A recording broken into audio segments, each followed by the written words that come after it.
And if you're new here, if you're just checking out the channel, hello. Donald Trump is live, so let's get right to that. Dismantle the And entire globalist neocon establishment that is perpetually dragging us into endless wars, pretending to fight for freedom and democracy abroad, while they turn us into a third world country and a third world dictatorship right here at home. The State Department, the defense bureaucracy, the intelligence services, and all of the rest need to be completely overhauled and reconstituted to fire the deep staters and put America first. We have to put America first.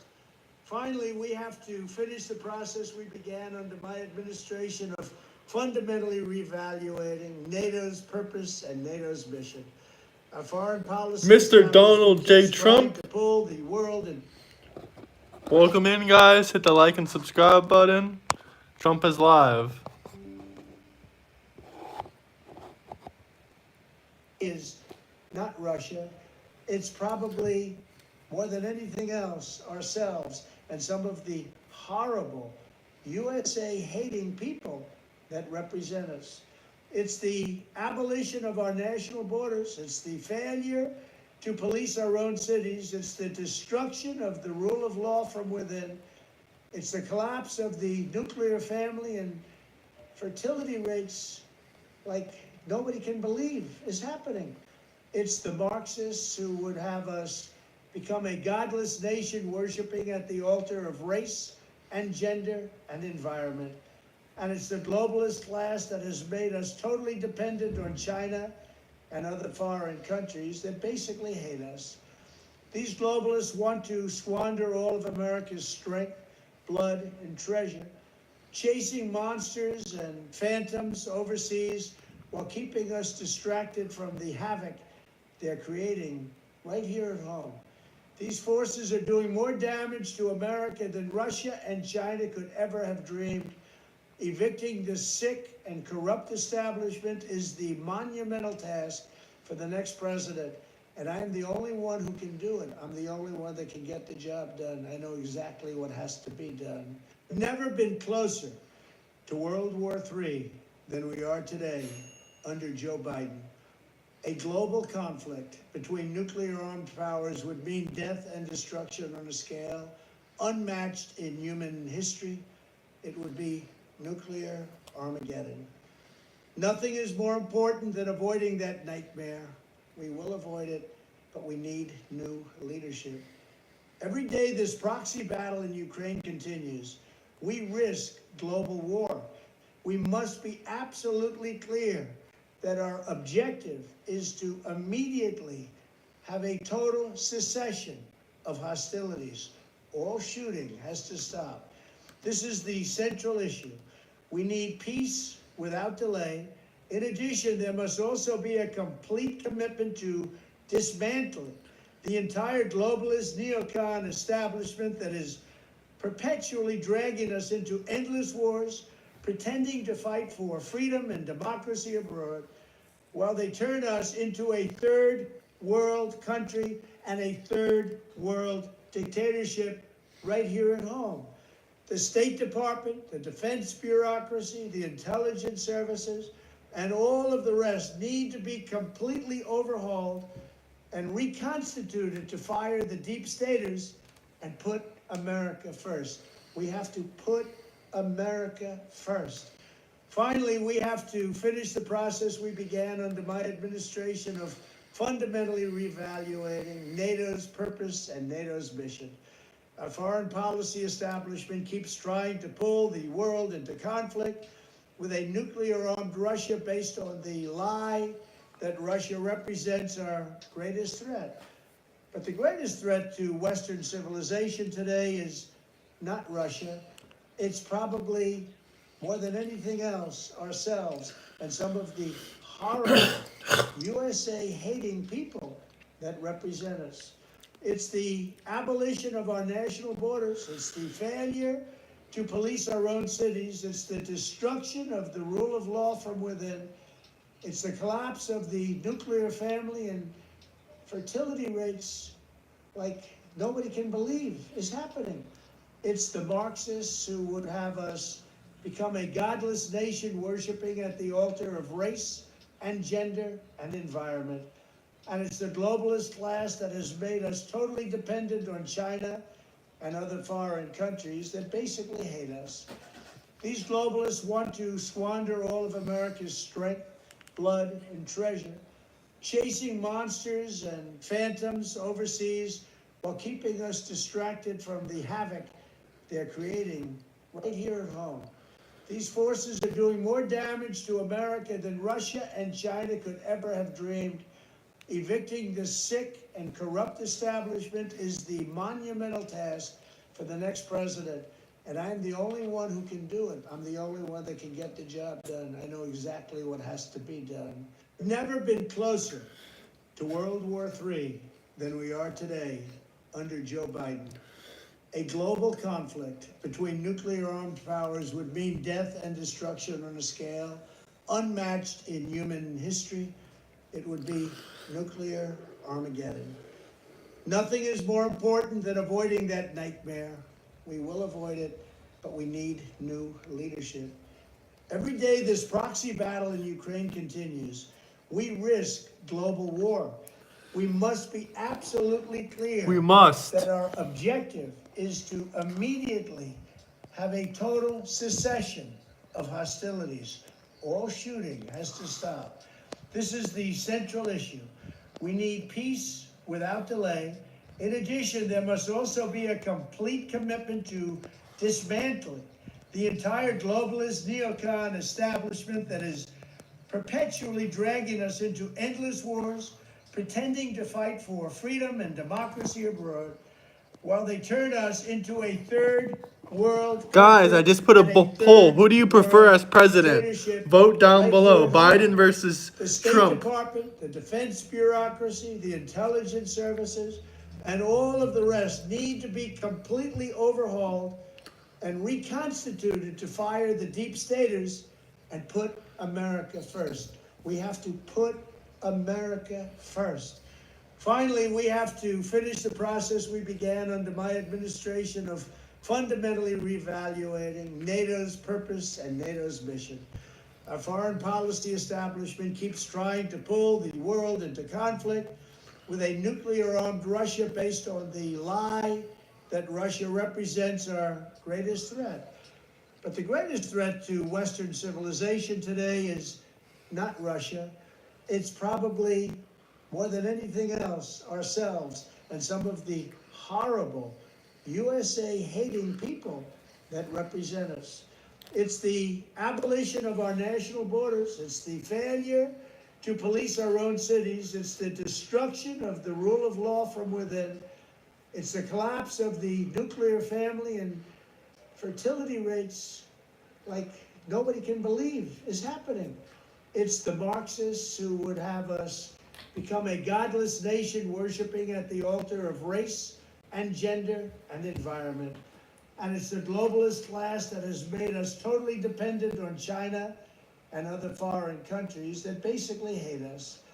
These globalists want to squander all of America's strength, blood, and treasure, chasing monsters. Our gold. They want to steal our gold. Hit the like and subscribe button. Distracted from the havoc they're creating right here at home.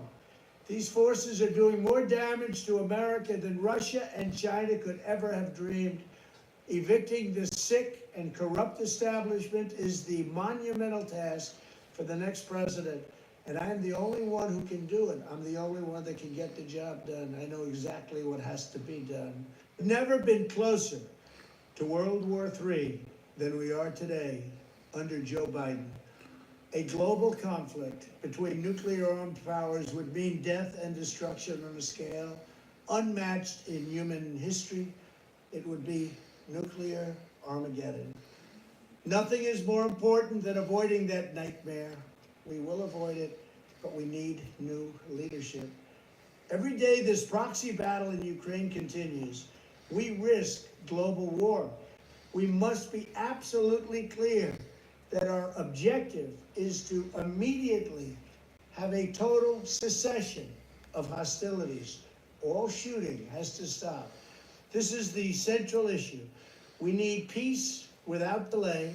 In addition, there must also be a complete commitment to dismantling the entire globalist neocon establishment that is perpetually dragging us into endless wars, pretending to fight for freedom and democracy abroad, while they turn us into a third world country and a third world dictatorship right here at home. The State Department, the defense bureaucracy, the intelligence services, and all of the rest need to be completely overhauled and reconstituted to fire the deep staters and put America first. We have to put America first. Finally, we have to finish the process we began under my administration of fundamentally reevaluating NATO's purpose and NATO's mission. Our foreign policy establishment keeps trying to pull the world into conflict with a nuclear-armed Russia based on the lie that Russia represents our greatest threat. But the greatest threat to Western civilization today is not Russia. It's probably, more than anything else, ourselves and some of the horrible USA-hating people that represent us. It's the abolition of our national borders. It's the failure to police our own cities. It's the destruction of the rule of law from within. It's the collapse of the nuclear family and fertility rates like nobody can believe is happening. It's the Marxists who would have us become a godless nation worshiping at the altar of race and gender and environment. And it's the globalist class that has made us totally dependent on China and other foreign countries that basically hate us. These globalists want to squander all of America's strength, blood, and treasure, chasing monsters and phantoms overseas while keeping us distracted from the havoc they're creating right here at home. These forces are doing more damage to America than Russia and China could ever have dreamed. Evicting the sick and corrupt establishment is the monumental task for the next president. And I'm the only one who can do it. I'm the only one that can get the job done. I know exactly what has to be done. Never been closer to World War III than we are today under Joe Biden. A global conflict between nuclear-armed powers would mean death and destruction on a scale unmatched in human history. Nuclear Armageddon. Nothing is more important than avoiding that nightmare. We will avoid it, but we need new leadership. Every day this proxy battle in Ukraine continues. I don't think so. You're doing very well. You're doing better than she is, I can tell you that, in the polls. And Pat Harrigan, thank you. Good luck, Pat. I heard you both doing great. And of course, North Carolina GOP Chairman Jason Simmons, who's a fantastic job. I heard we had a great poll this morning. That was good. We're doing well. We've won North Carolina twice, and we got to win it one more time. And we win North Carolina, we're going all the way. Perhaps we go all the way anyway, but this is a very important place, a very important state, and I love it. And as the expression goes, we have family here, and we really do. I also own a big enterprise down the road at Lake Norman. Does anybody know of what I have? And it's been very, very successful. Trump National has been great right on Lake Norman, which is so beautiful. I wish I had time to go see it. I won't have time to even see it. I got to go in and out, but I'll be back. As you know, there have been 2 assassination attempts on my life that we know of, and they may or may not involve, but possibly do, Iran. But I don't really know, can't be sure, because in the first case in Butler, Pennsylvania, great place, and we're going back to Butler, by the way, we're going to go back and finish our speech. The FBI has been unable to open the 3 potentially foreign-based apps And in the second case, the assassin had 6 cell phones in his car, yet the FBI has likewise been unable to penetrate their guard. Shouldn't be tough to do. They want to know, and I want to know, and the whole country and maybe the world wants to know, who was he calling? Who was he calling? In the old days, the FBI and the DOJ used to capture people before anything happened. In current days, the upper echelon of the FBI is all talk while they focus on the sitting president's political opponents. That's what they're doing. They spend so much time. We won the case in Florida. It's all a big scam. It's all against a political opponent, me, who's doing better in the polls than anybody else and should be hopefully able to recapture the presidency in 41 days and make our country great again. But all they focus on is their political opponent. But they must get Apple to open these foreign apps, and they must get Apple to likewise open the 6 phones from the second lunatic, who was a lunatic, and open them immediately, because we have a lot at stake. Whether it's me or any other former president, they break into apps all the time. They had no problem breaking into the apps of the J6 hostages. They broke into those apps, and they could be Iran-based, they could also be something else, but we'll never know until they're opened, and they got to get them opened. And really, why is it that the father of the shooter in the Butler instance has one of the best and most expensive lawyers in the entire state of Pennsylvania? How did he get to this expensive lawyer, big law firm, the biggest in Pittsburgh? Where did he get this big law firm from? It's sort of strange. If I were president and a former president and a leading candidate, I'm the leading candidate by far to be the next president. And that leading candidate was under threat. I was president and the candidate was under threat, any candidate, Republican or Democrat. And by the way, I want to thank the Democrats because they just increased funding for the Secret Service, who worked very hard. They increased funding for the Secret Service, and nobody will believe this. It was a unanimous vote. Republicans, every single Republican, every single Democrat present voted in favor. That's the first unanimous vote we've seen in a long time, and that's to increase the funding of the Secret Service. So I thank everybody in Congress. But if I were the president, I would inform the threatening country, in this case Iran, that if you do anything to harm this person, we are going to blow your largest cities and the country itself to smithereens. We're going to blow it to smithereens. You can't do that. And there would be no more threats. There would be no more threats. But right now, we don't have that leadership or the necessary people, the necessary leaders. We have 2 people, not one. We don't even know who our president is right now. Who is our president right now? We really don't know, but we have 2 people, not one, that only keep looking. And when you do that, when you just look, trouble always ensues. So it's big trouble for our country. Meanwhile, we have the president of Iran in our country this week. We have large security forces guarding him, and yet they're threatening our former president and the leading candidate to become the next president of the United States. Certainly a strange set of circumstances. Around the world, our enemies are desperate to prevent Donald Trump from returning to the White House because they know I will make America great again. They don't want that. 4 years ago, our country was feared and respected, and our country will soon be feared and respected again. We have to have that. And that's why we all need to pull together to thwart these attempts and to bring back American strength, power, and prestige. We will soon have it back. No threat will shake me. No enemy will intimidate me. And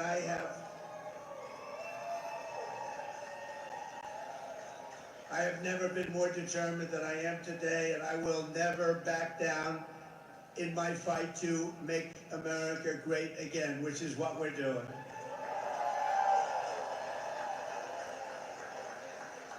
So I want to make that statement because we are under threat. I have been threatened very directly, and I appreciate the agencies that we've been meeting with, but we've been threatened very directly by Iran. And I think you have to let them know, because the best way to do it is through the office of the president, that you do any attacks on former presidents or candidates for president, your country gets blown to smithereens, as we say. 41 days from now, we are going to win the state of North Carolina.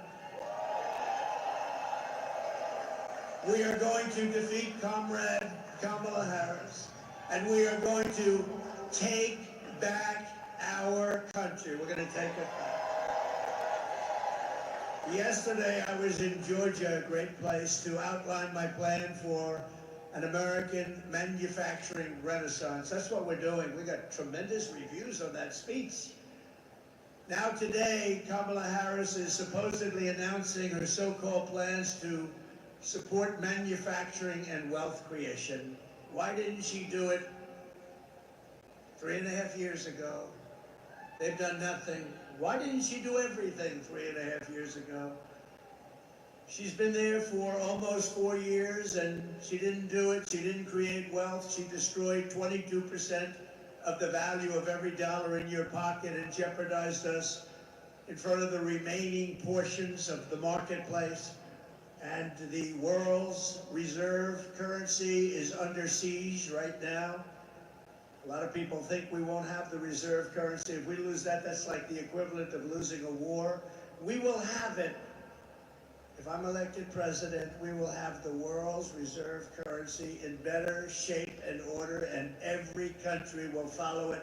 And if they don't, we will put tariffs on that country, and we won't trade with that country, and they will then call us and say, we would love to have you continue to be the world's reserve currency, sir. So easy. It's so easy, but you need the right messenger. You need the right messenger. She didn't support domestic manufacturing. She killed 24,000 U.S. manufacturing jobs. In the last month alone, we lost 24,000 jobs. You know, there is a reason for the interest rate cut from the Fed. Big part of that reason is that our economy is doing really, really badly. Kamala goes to work every day in the White House. Families are suffering now. So if she has a plan, she should stop grandstanding and do it. Just do it. You have a few months left. Do it. Do it. You have plans for the border? Do it now. You know, you don't need anything at the border. All you need is the President of the United States to say, the border is closed. I didn't have anything. I had only a good thought process. I closed the border. I built hundreds of miles of wall, and I got Mexico to give us thousands of soldiers to guard our country so people didn't come in. And we had the safest border in the history of our country. I didn't need to have a document. I was president. I said to the Border Patrol, nobody better than the Border Patrol and ICE and all of the rest, law enforcement in this country, of which I have the endorsement of almost every single law enforcement group.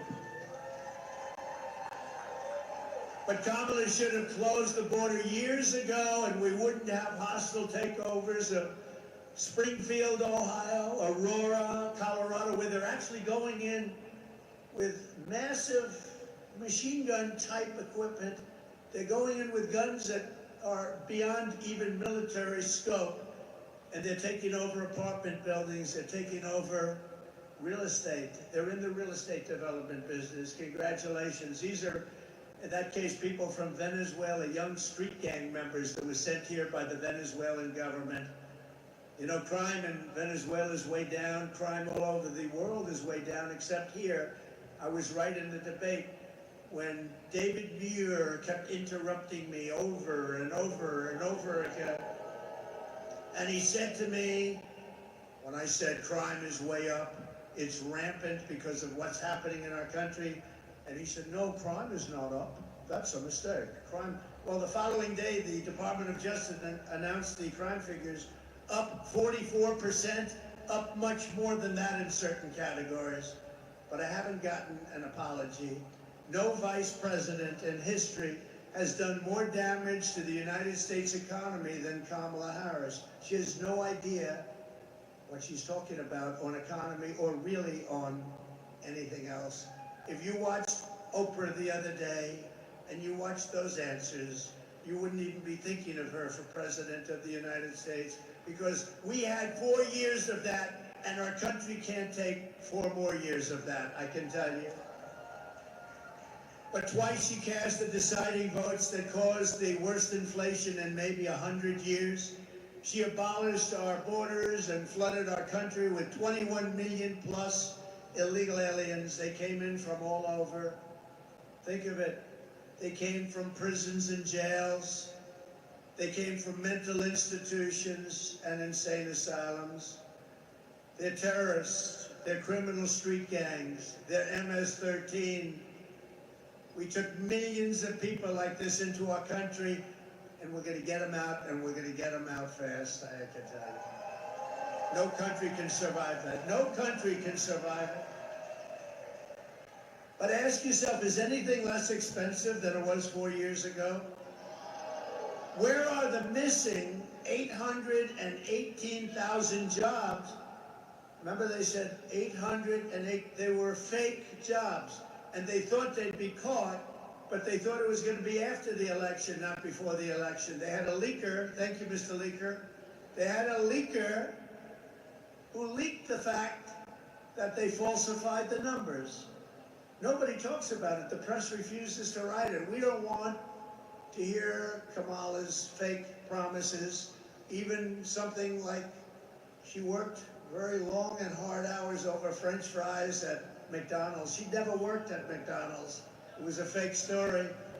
It was a fake story. The press now refuses to write it because it's so, you know, there's a very simple one. She said she worked at McDonald's and she didn't. Not highly sophisticated, not complicated. It was a lie. She never worked at McDonald's over the hot French fries. I think I'm going to a McDonald's in 2 weeks, actually, and I'm going to work the French fries because I will have worked longer and harder at McDonald's than she did if I do that even for half an hour. So we want to hear an apology for all of the jobs and all of the lives that she's destroyed. Think of it. They created 818,000 fake jobs so that the job numbers would look better. But they got caught before the election. They were going to announce it after the election that it was a mistake. It wasn't a mistake, it was fraud. And the Attorney General should look into it because nobody's ever had that kind of a mistake before in this country. 800, almost 1 million jobs, a mistake. But she got caught. So I just, sometimes these whistleblowers and leakers are okay with me. Kamala Harris is a one-woman economic wrecking ball. And this November, the people of North Carolina are going to tell her we've had enough. We can't take it anymore. Kamala Harris, you're fired. Get out.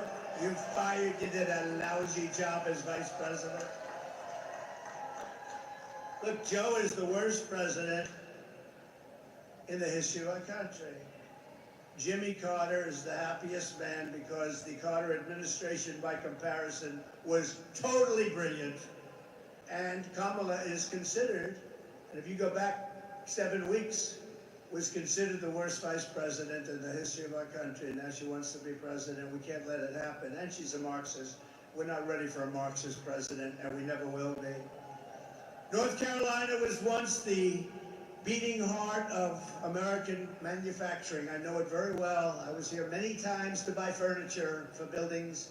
I'd come and I'd look, and there was nobody like the craftsmen of North Carolina. It was filled with companies like this one and known everywhere for its incredible craftsmanship and skill.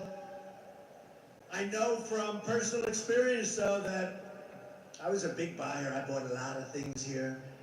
that there was no place for furniture, in particular, like North Carolina. You were the furniture capital of the world, but now so much of that business has been stolen from you, and it's made in China and other places.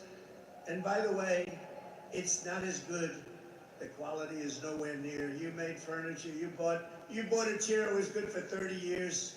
You buy some of these chairs that they sell you now, they break after about 2 months, and people are laying on the floor, suing you for giving a bench.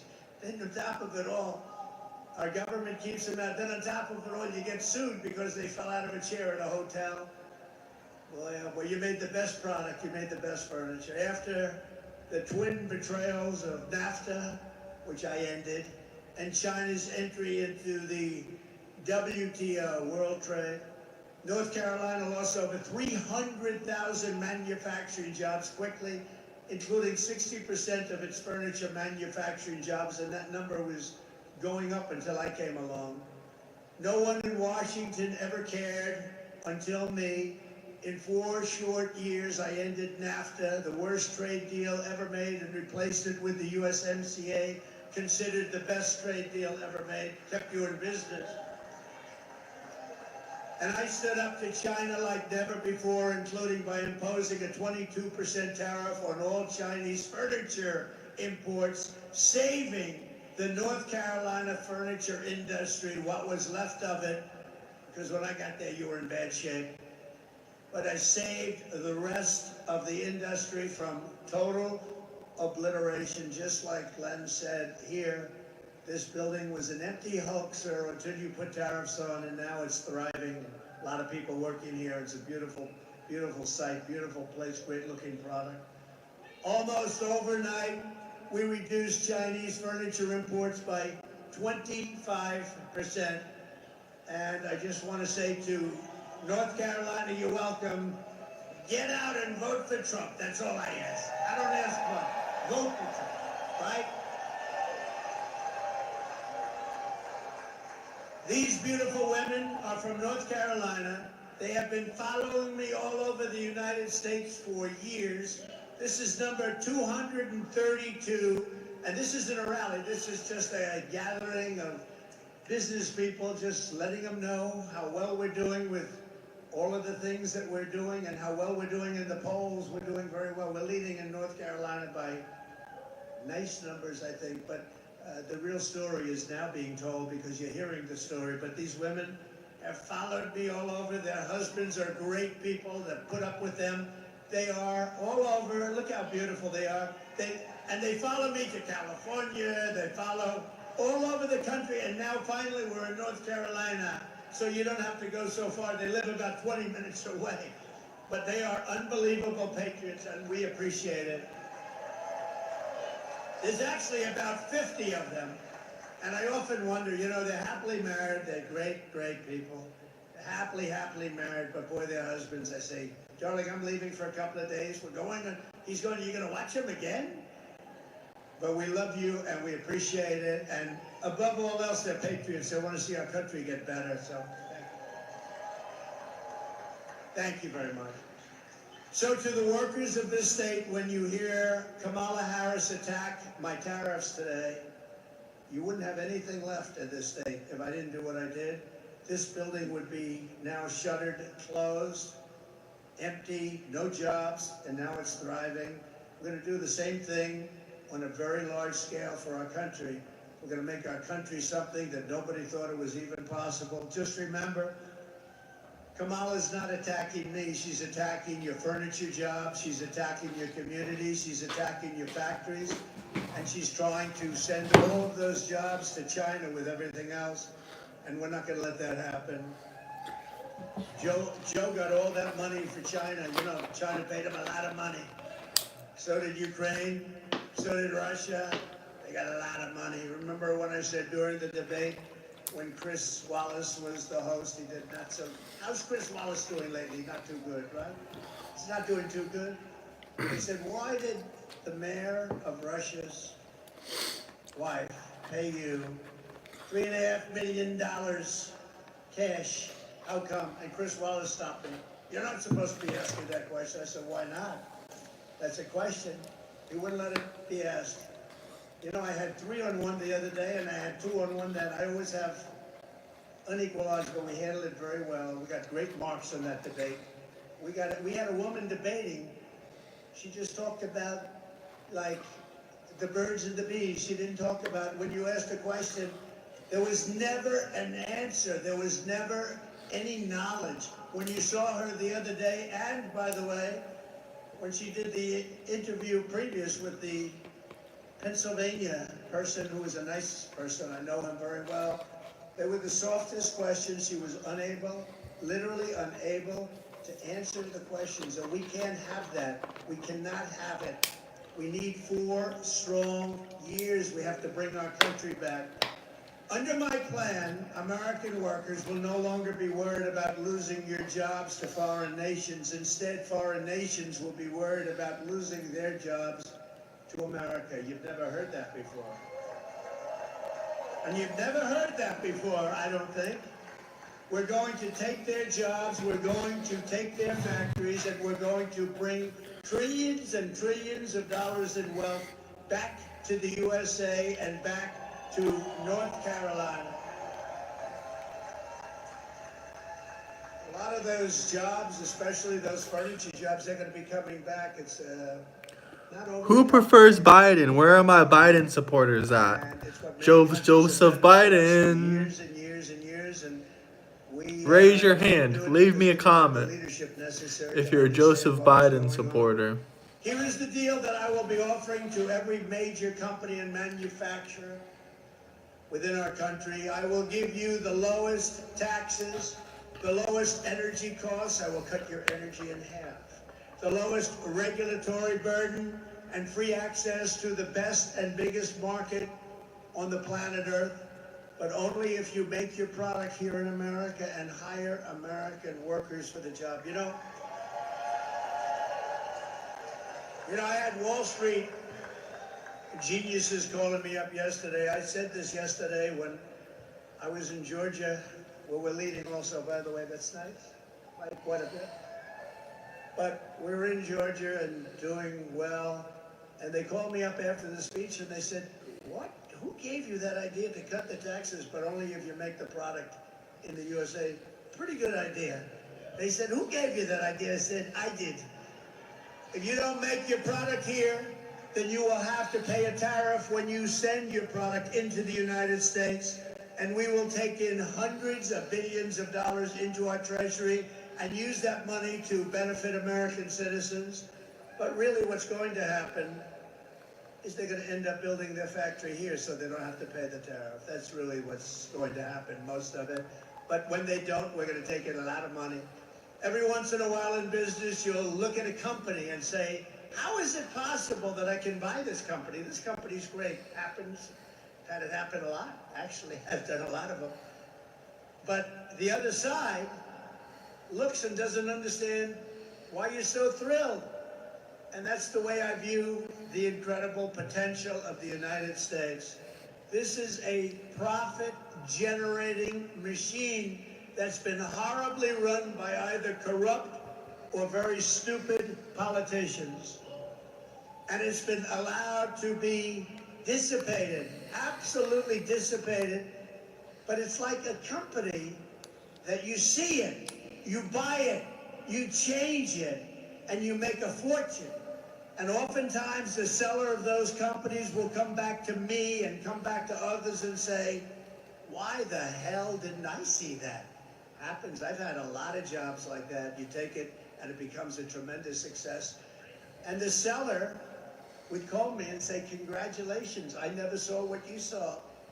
You know, they talk about the paperclip. The paperclip is a very simple thing. A lot of people say, gee, why didn't I think of that? The United States of America is going to be by far the most successful country anywhere in the world. And that's what we're going to do. We're going to do things that nobody will believe. And it's so simple and it's going to happen fast. We're going to do great things for the citizens of our country. We're going to make an absolute fortune for the American people. I think it's okay to say that. It's about time. Because we've been given and giving away our country to foreign countries for so long. They've been ripping us off for so long. And now it's going to be the exact opposite. And we're not going to rip them off. We're just going to take back what was ours and then some. The centerpiece of my plan for a manufacturing renaissance will be a 15% made in America tax rate. You have to make it in America. So the tax rate is going down to 15% if your product is made in America, like this product is made in America. So I brought the business tax rate from 39% to 21%, the biggest decrease, biggest cut in taxes in the history of our country. And people said that that was impossible to get done, but I got it done, and I got it actually passed in Congress, so it cannot be changed easily, even though they want to change it and raise it way back up and lose all your jobs. If she gets in, they're going to want to make it 38, 40, maybe even 50%.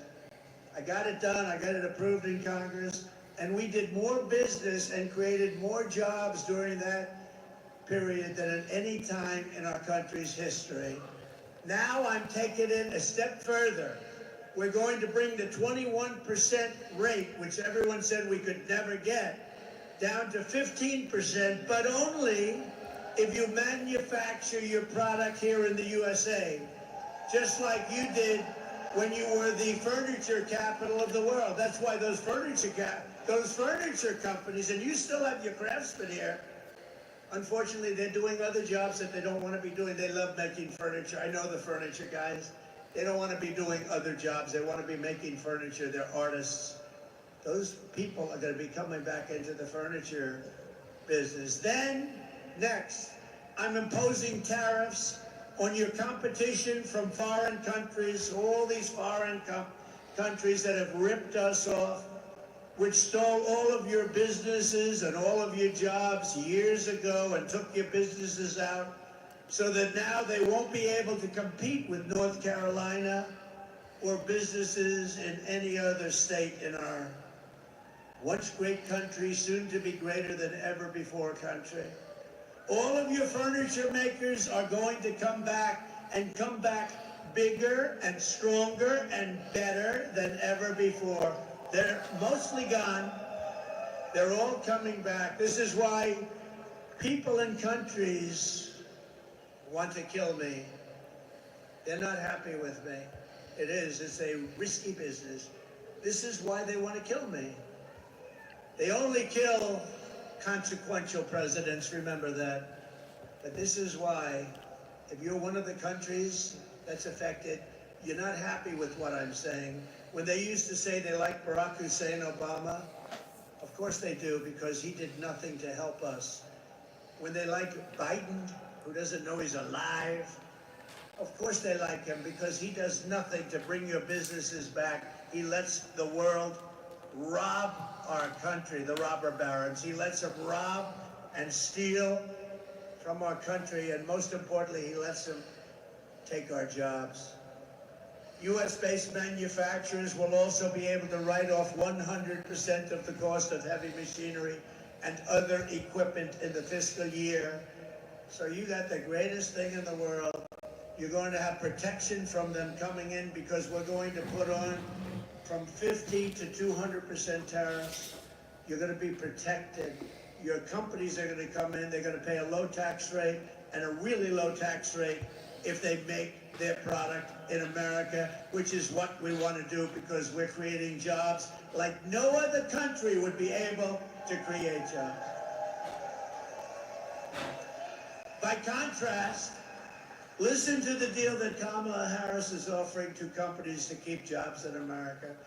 First, the tax queen, they call it the tax queen because she's a big tax raiser, is demanding a 33% tax hike on all domestic production. That means those companies are leaving. That's all it means. You know, these are companies that are smart, and they owe it to their shareholders or their families or whoever owns the company. They'll leave. They have to leave. So she wants to increase their taxes. They're already leaving, and she wants to increase. That means they're gone. Do we agree, North Carolina? The ladies of North Carolina agree. That's not a tough one, though. You've had tougher questions than that. No, she wants to raise the taxes on businesses so now they can all leave. Next, she wants the largest capital gains tax in the history of our country.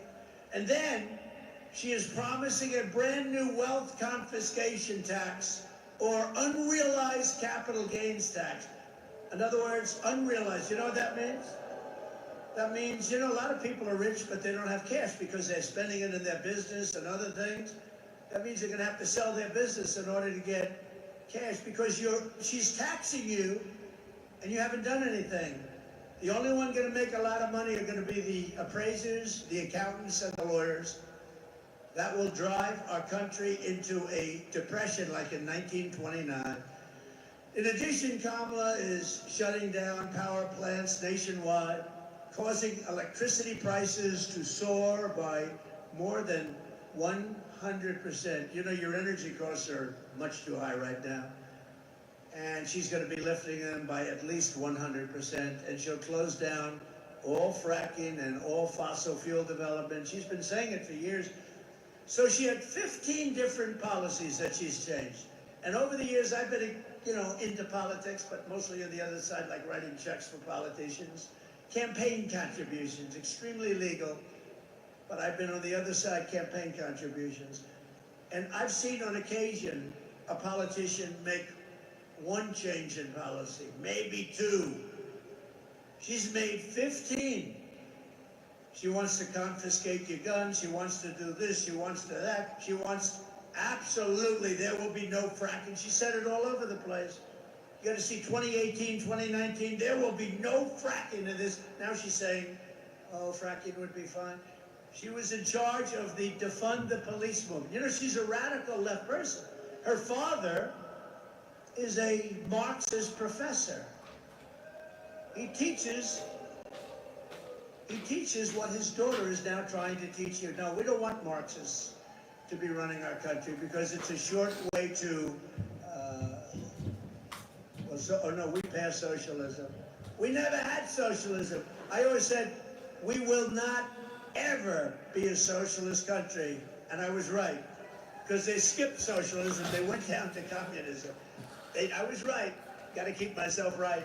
No, we skipped socialism. This is unbelievable that this woman is running. She's a communist. Her views are communist. She destroyed San Francisco. The greatest city in this country 15, 20 years ago was San Francisco. She destroyed San Francisco as DA. She destroyed California as the Attorney General. She was Attorney General of California. She destroyed it. Most beautiful place on earth. Best weather, beautiful ocean, and everything. And now you look at it, look at what it's done. And Gavin Newsom has done a terrible job. He's a terrible governor. She's destroyed it, and she'll destroy the United States of America if she becomes president. And all those things that she wanted, a politician always goes back to where they came from. Defund the police. Think of it. She headed up defund the police for years. She was one of the originators of defund the police. Anybody that wants to defund the police and is a party to that even for one day has no right to be the president of the United States. Right? Under my plan, we will cut energy and electricity prices in half, not only for businesses, but for our great young ladies from North Carolina. Your prices, they're pretty rich people, I think. I don't think it's going to matter to them, but it's going to matter to a lot. Will cutting the energy prices mean anything to you ladies? Still good, right? It's money. But we're going to cut it in half, not only for your businesses, but for everybody. Within 12 months, we will double our electricity capacity to compete with China and other countries on artificial intelligence. People don't know the AI, artificial intelligence, is a big thing. Everybody wants it. China's already building massive electric plants. to be Now, able to guys, it's really interesting that Trump knows about that because Trump, he's an educated man. Unlike Biden, he does talk about the technologies of the future, cryptocurrency, AI technology. He talks about the spaceships into the moon. But yeah, he knows a lot of stuff about the younger kids, and his kids tell him about it. It's very obvious. And shout out Barron Trump. Hit the like and subscribe button, guys, by the way, if you're just joining. We're almost at 3,000 subscribers, so.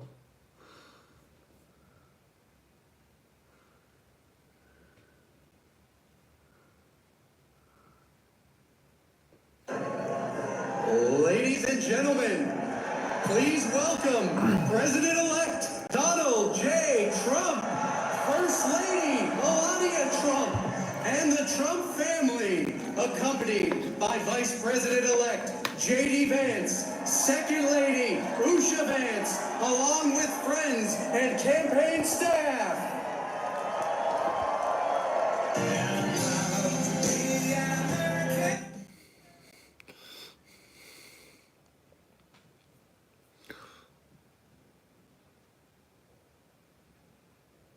Amazing, guys, amazing. This was a movement like nobody's ever seen before. And frankly, this was, I believe, the greatest political movement of all time. There's never been anything like this in this country, and maybe beyond. And now it's going to reach a new level of importance because we're going to help our country heal. Help our country heal. We have a country that needs help, and it needs help very badly. We're going to fix our borders. We're going to fix everything about our country. And we made history for a reason tonight, and the reason is going to be just that. We overcame obstacles that nobody thought possible, and it is now clear that we've achieved the most incredible political thing. Look what happened. Is this crazy?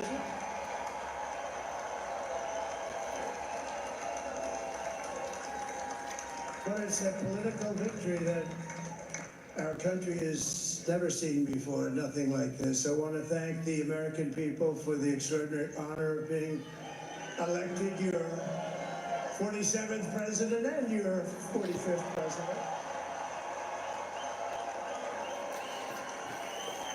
And every citizen, I will fight for you, for your family, and your future.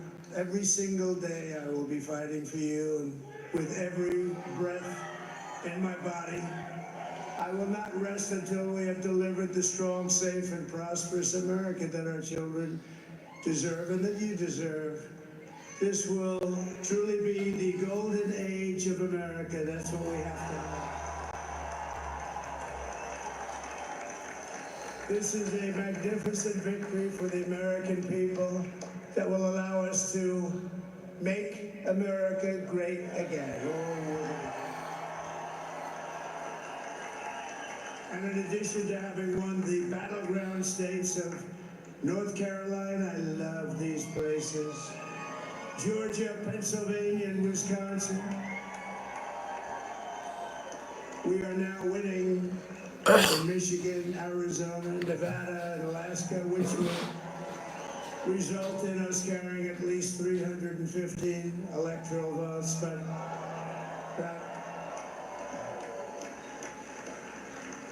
But it's much easier doing what the networks did or whoever called it, because there was no other path.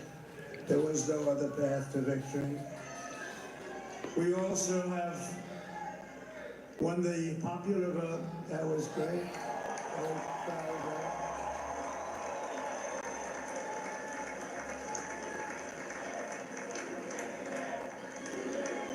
Thank you.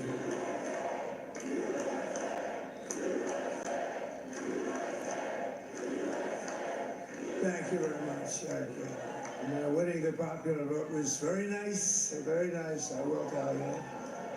It's a great feeling of love. We have a great feeling of love in this very large room with unbelievable people standing by my side. These people have been incredible. They've made the journey with me, and we're going to make you very happy. We're going to make you very proud of your vote. I hope that you're going to be looking back someday and say that was one of the truly important moments of my life when I voted for this group of people beyond the president, this group of great people. America has given us an unprecedented and powerful mandate. We have taken back control of the Senate. Wow, that's good.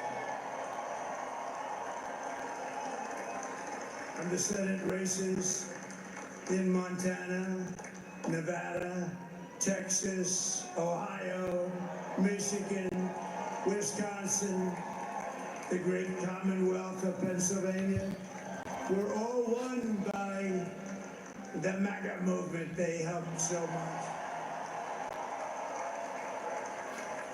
And in those cases, every one of them, we worked with the senators. They were tough races, and I mean, the number of victories in the Senate was absolutely incredible. And we did tele-rallies. We did tele-rallies with each one of them, and sometimes we did 2 or 3 for them. And it was amazing to look at all of those victories. Nobody expected that, nobody. So I just wanted to thank you very much for that. And you have some great senators and some great new senators. And it also looks like we'll be keeping control of the House of Representatives.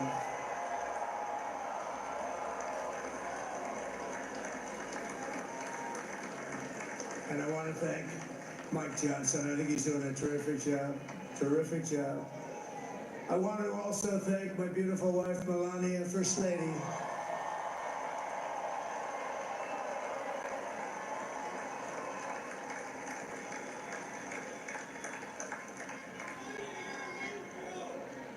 Who has the #1 best-selling book in the country. Can you believe that?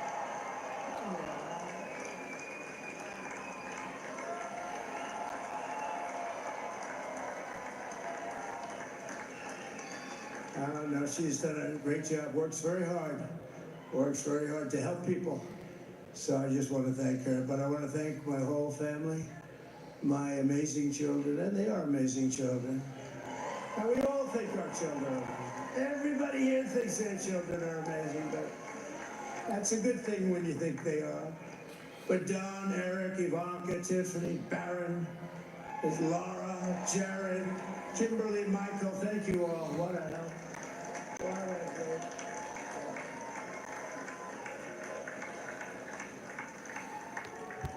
My father-in-law, Victor, is tremendous, and we miss very much Melania's mother, Amalia. We miss Amalia, don't we, huh? She would be very happy right now, standing on this stage. She'd be so proud. She was a great woman, that one. Beautiful inside and out. She was a great woman.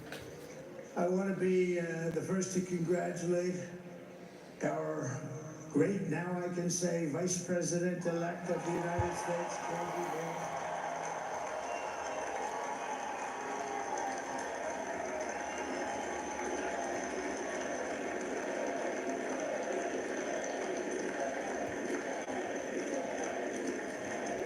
And his absolutely remarkable and beautiful wife, Ushabaz.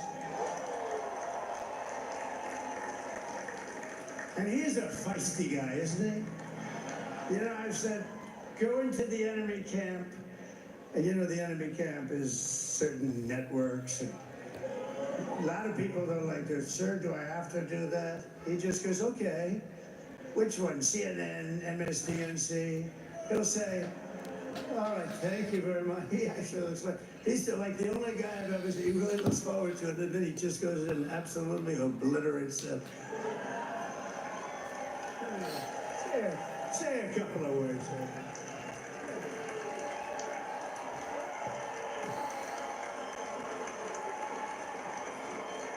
Wow.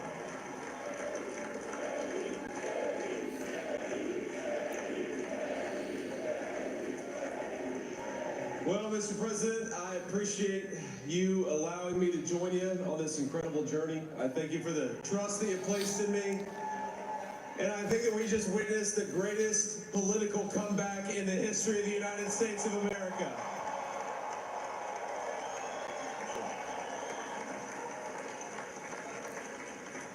And under President Trump's leadership, we're never going to stop fighting for you, for your dreams, for the future of your children. And after the greatest political comeback in American history, we're going to lead the greatest economic comeback in American history under Donald Trump's leadership.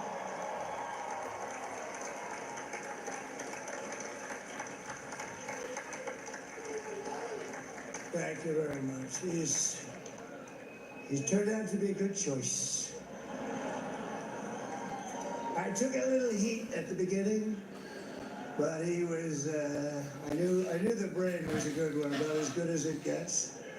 And we love the family, and we're going to have a great 4 years, and we're going to turn our country around, make it something very special. Lost that little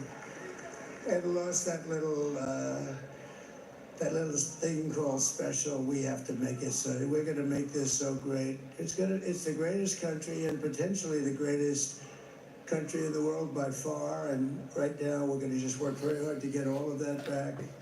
We're going to make it the best it's ever been. We can do that. If we had to wait longer, I don't know. It was going bad, and it was going bad fast. We're going to have to seal up those borders, and we're going to have to let people come into our country. We want people to come back in, but we have to let them come back in, but they have to come in legally. Let me also express my tremendous appreciation for Susie and Chris, the job you did. Susie, come here. Come here, Susie. Chris, come here, Chris. Susie likes to stay sort of in the back, let me tell you. The ice baby, we call her the ice baby. Susie, come here. Chris, come here, Chris. Susie likes to stay in the background. She's not in the background. This was unexpected, but I just want to thank, obviously, President Trump for this journey. It was a great one, and he's a hell of a candidate. And he's going to be a hell of a great 47th president. And this team that we had, the best team, and of course, even my boss, Susie Wiles, the best. Thank you. Thank you, and thank you, Susie. Look at her, she's shot. I've never seen her be shot before.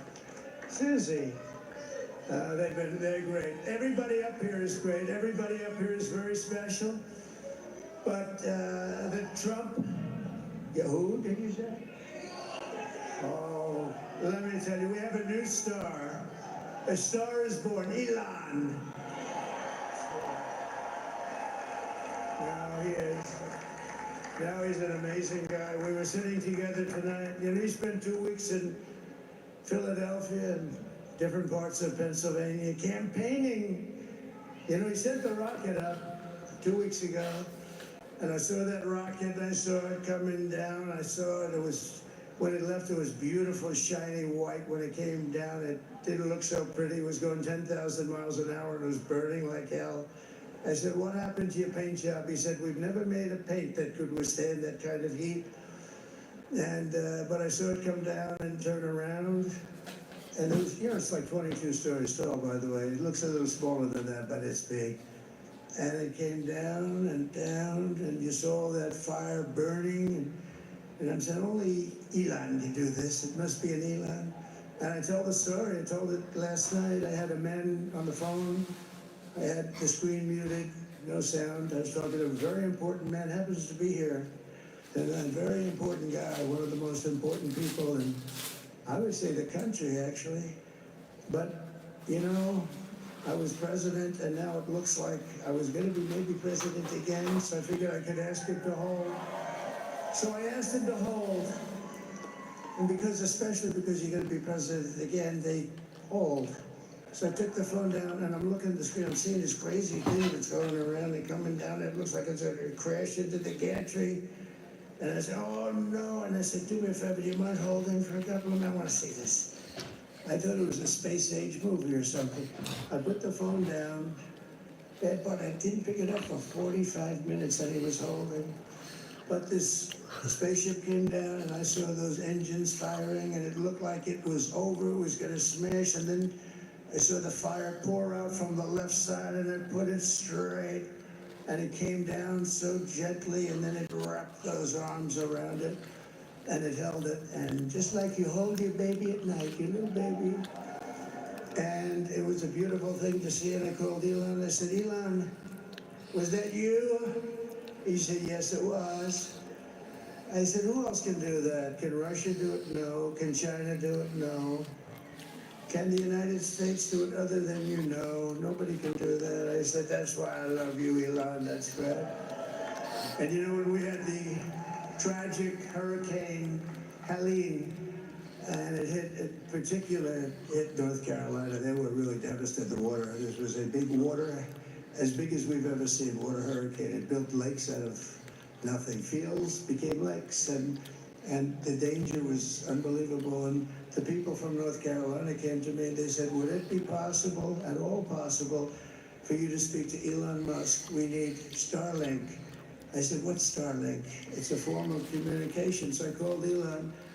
And I'll tell you what, he had, and it was very dangerous. People would die, they had no communication, all the wires were down. I called Elon Musk. I said, Elon, you have something called Starlink, is that right? Yes, I do. What the hell is it? He said, it's a communication system that's very good. I said, Elon, they need it really, really badly in North Carolina. Can you get it? He had that there so fast, it was incredible. So, and it was great. It saved a lot of lives. He saved a lot of lives. But he's a character, he's a special guy, he's a super genius. We have to protect our geniuses. We don't have that many of them. We have to protect our super geniuses. I want to thank some of the guys. You know, we have up here today the U.S. Open champion. He's fantastic. Albert, slightly longer than me. It's a ball a little bit longer than me. Just a little bit. Bryson DeChambeau is up here someplace. What happened to Bryson? Where is he? Bryson. Oh, he was shot. He's hitting balls. Oh, he's on the way. He's hitting balls. Bryson. Oh, look at him.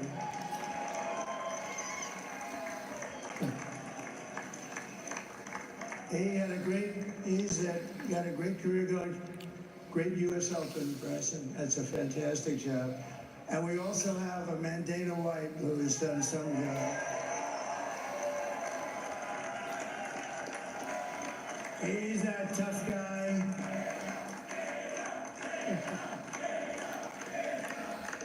So Dana started UFC and came to me, do you mind if I use your... Nobody wanted to give him Marines because they said it's a rough sport, a little rough. And I helped him out a little bit, and I went, and I said, this is the roughest sport I've ever seen, but I began to like it, and he loved it, and nobody's done a better job in sports. And you know, he's a very motivational kind of a guy, what he does. He gets these fighters, and they really go at it, and it's become one of the most successful sports enterprises anywhere at any time, doing so well. I'd like to ask Dana just to say a couple of words, because people love to hear from him. Dana White! Dana Pete! Nobody deserves this more than him, and nobody deserves this more than his family does. This is what happens when the machine comes after you. What you've seen over the last several years, this is what it looks like. Couldn't stop him. He keeps going forward. He doesn't quit. He's the most resilient, hard-working man I've ever met in my life. His family are incredible people. This is karma, ladies and gentlemen. He deserves this. They deserve it as a family. I want to thank some people real quick. I want to thank the Nelt boys, Aiden Ross, Theo Vaughn, Bustle with the boys, and last but not least, the mighty and powerful Joe Rogan. And thank you, America. Thank you. Have a good night.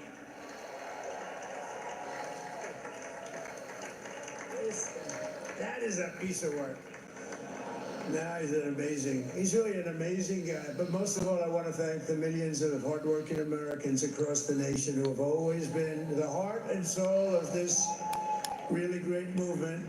We've been through so much together, and today you showed up in record numbers to deliver a victory like probably like no other. This was something special, and we're gonna pay you back. We're gonna do the best job. We're gonna turn it around. It's got to be turned around. It's got to be turned around fast, and we're gonna turn it around. We're gonna do it in every way, with so many ways, but we're gonna do it in every way. This will forever be remembered as the day the American people regained control of their country.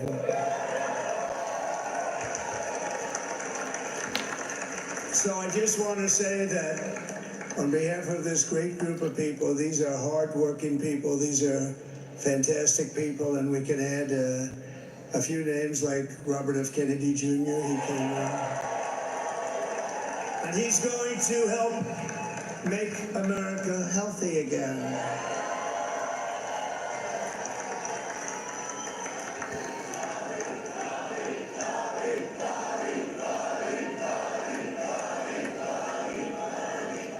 And now he's a great guy, and he really means it. He wants to do some things, and we're going to let him go to it. I just said, but Bobby, leave the oil to me.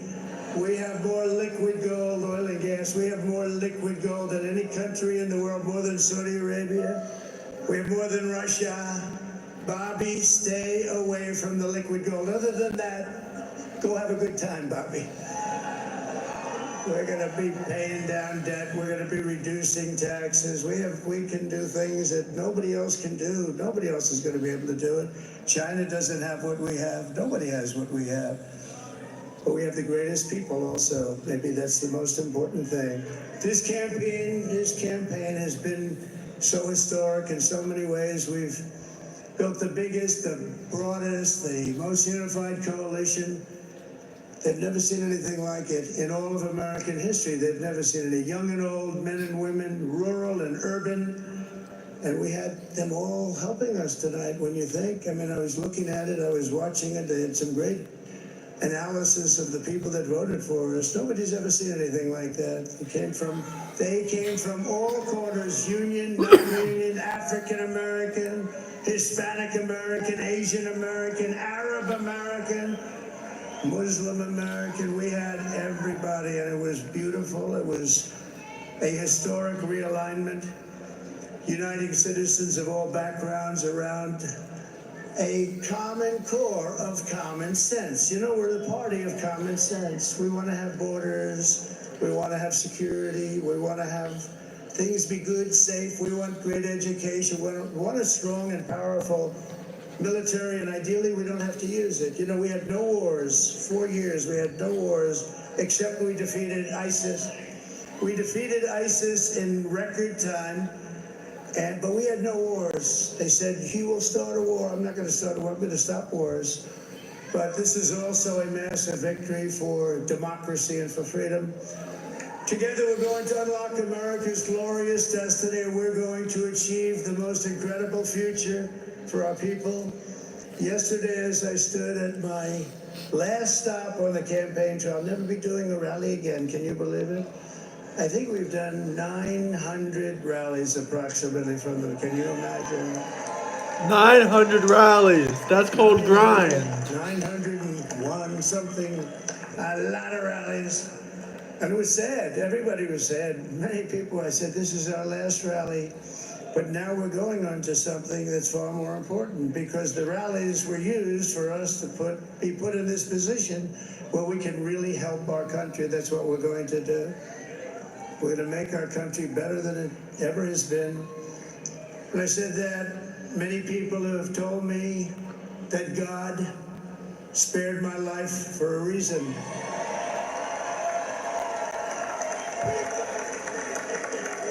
And that reason was to save our country and to restore America to greatness. And now we are going to fulfill that mission together. We're going to fulfill that mission. The task before us will not be easy, but I will bring every ounce of energy, spirit, and fight that I have in my soul to the job that you've entrusted to me. This is a great job. There's no job like this. This is the most important job in the world. Just as I did in my first term, we had a great first term, a great first term. I will govern by a simple motto: promises made, promises kept. We're going to keep our promises. Nothing will stop me from keeping my word to you, the people. We will make America safe, strong, prosperous, powerful, and free again. And I'm asking every citizen all across our land to join me in this noble and righteous endeavor. That's what it is. It's time to put the divisions of the past 4 years behind us. It's time to unite. And we're going to try, we have to try, and it's going to happen. Success will bring us together. I've seen that. I saw that in the first term. When we became more and more successful, people started coming together. Success is going to bring us together, and we are going to start by all putting America first. We have to put our country first for at least a period of time. We have to fix it, because together we can truly make America great again for all Americans. So I want to just tell you what a great honor this is. I want to thank you. I will not let you down. America's future will be bigger, better, bolder, richer, safer, and stronger than it has ever been before. God bless you, and God bless America. Thank you very much. Donald J. Trump.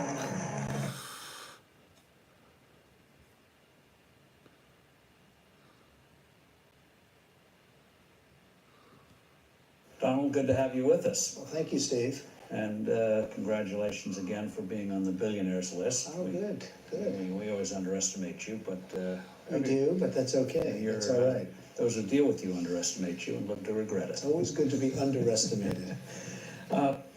Your own business, your father was successful in real estate, obviously been highly successful. What did you learn from your father? Well, he loved to work, and he was happy. He was a happy man. He wasn't, one of these guys that I know many of them, and you know many of them, they're in their psychiatrist every day. I say, what do you do? My father was a worker, and he loved to work. He'd work on Saturdays, he'd work on Sundays. He just liked it.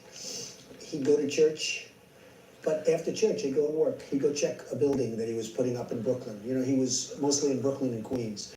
And he just loved it. And I think more than anything else, not because of what he taught me lots of different things, but I watched him be a happy man and work until he was like literally 93. He was 93 years old when he died. And I said to myself, that's a pretty good formula, because I have a lot of friends, they take vacations for 6 weeks and 8 weeks and 3 months, and they're never happy. So I watched my father, so I like to work. Gets to your children. You have 3 of them in the business now. How did you coax them? How did that come about? Because usually if a parent wants you to do it, the kids say, no, if you want it, I don't want it. I was blessed to have smart children. They did well in school, they got good marks, they didn't have problems. But also, I would... What kind of environment you create for that to happen? Because you have a lot of smart kids that just... Right, you have many smart kids that don't do well, and you have some kids that aren't so smart that work very hard that do very well, and I've seen it many times. But I've been recognized for having done a good job. Now, I have 5 children, but the 3 that are in business, and a lot of it's because of the success of The Apprentice, where they go on and people get to know Ivanka and Don and Eric. But a lot of that was early upbringing. I'd always say to them, no drugs, no alcohol, no cigarettes. And now I add for Barron, and I just drive them crazy. I'd say every time they'd leave, no drugs, no alcohol, no cigarettes. Repeat after me, and I'd have to repeat. They go, Ivanka would go, Dad, will you leave me alone? But I'd drum it into their heads. And you have to get back, you have to get through those artificial barriers. I call them artificial barriers because you can do something about it until it's too late. Once it's in your system, it's very hard to stop. Like, I don't drink, and it's very easy for me not to drink. I tell people, what are you drinking for? What are you drinking for? And they don't even understand what I'm saying. So because how did you, it's amazing when people see you, they can't imagine. No alcohol. Oh, would I be in trouble if I was a drinker? With my life. No smoking. Yeah, no smoking. Well, I had a And brother. no drugs. I had a brother, Fred, who was sadly an alcoholic. a serious alcoholic. And he was the best looking guy you've ever And seen. he was much older than you. He was much older. He was 10 years older than me, 11 years older than me, and he was as good looking a guy as you've ever seen. He had everything. Excuse me, guys. Personality. I have like a bad personality compared to Fred. He started drinking, and he also smoked a lot. But he started drinking, and I think it started in college, frankly, but it got progressively worse. And he was really unable to stop. And he'd always tell me, "Don't you ever drink." So he was much older than me, and it really has an impact, when you have that kind of an age difference. But he'd point, "Don't you ever drink, and don't you ever smoke." He'd add the smoking because he smoked and he drank. And it hugely affected his health and hugely affected even his look and his, the whole bearing. And every time he'd see me, he'd say, "Don't you ever drink, and don't you..." So I never drank. I mean, I really, when you talk about my father, I learned a lot from my father, but I learned a lot from my brother Fred. And he set an example. It wasn't maybe the example that people would think, but it really was, in its own way, an example.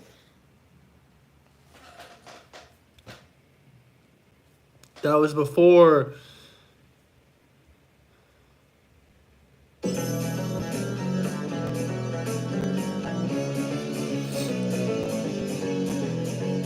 Throne.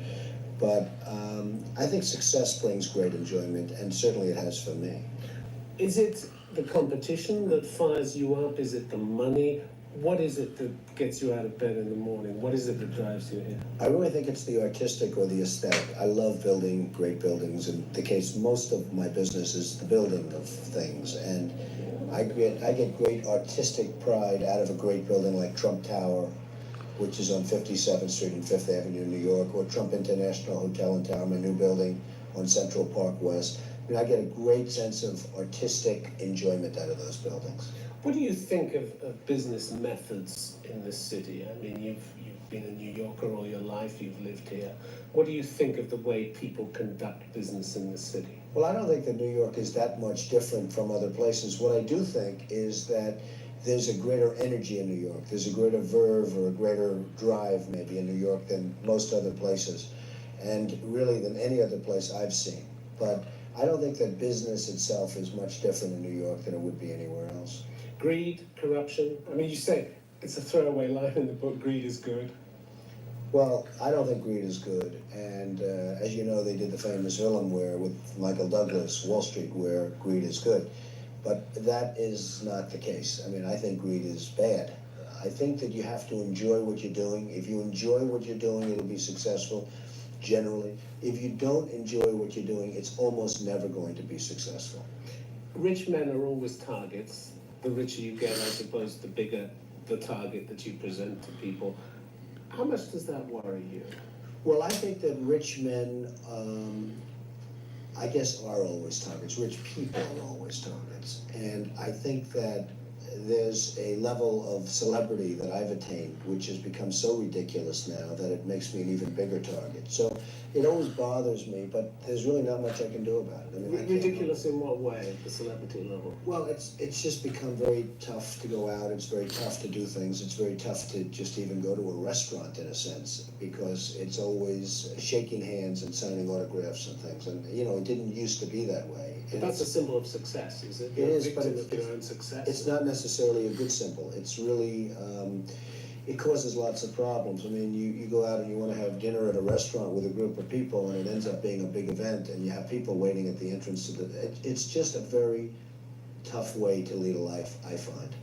You talk in your book about getting even, the importance of getting even. Is revenge sweet?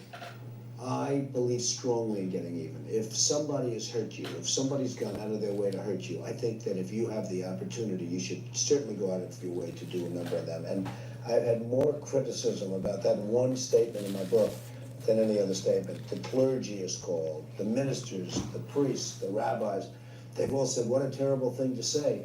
That's against our teachings. I just believe it. I believe in an eye for an eye. If you did turn the other cheek, as the clergy are presumably suggesting to you, what would that do to your reputation in business circles here in New York? Well, I don't know what it would do to my reputation. I just don't believe instinctively in turning the other cheek. If somebody was out to hurt you, if somebody was out to do a number on you, I really believe that you should just do a number on them if you get the chance. Can you give me an example? Well, there were people that I really helped in business when things were very good in the 1980s and when my company was going good. And they did not lift a finger to help me when I needed it. And there were a couple of them that could have very easily helped me. Now I have the opportunity to do a number on those people, and I will tell you, I'm having a lot of fun with the opportunity. Who are the movers and shakers in the society? We get the impression in New York that power is in the hands of a few very, very rich people, yourself included. Hit the like and subscribe decisions button. in This is sort of Donald J. rules, is Trump. that the way business is conducted in the city. Well, I think New York is very much run politically. I think we have a mayor that's named Rudy Giuliani who's done an incredible job in New York. And just got reelected. And just got reelected by a huge margin, I guess the largest margin ever. He has been an incredible mayor. He's done an unbelievable job. And he's just been great. And so it starts off with the mayor, the leadership, and the politicians. We have other people within the business community, obviously, that are very important, and there are a lot of them. But the city has just become very, very hot, and I think it's due to Rudy and lots of people in business that have done a very good job. When you say hot, more focused? It's really become focused. It's just a place where everyone wants to be. People want to come to New York. They love the city. They want to be here. They want the action. You know, New York has action. New York is unbelievable action.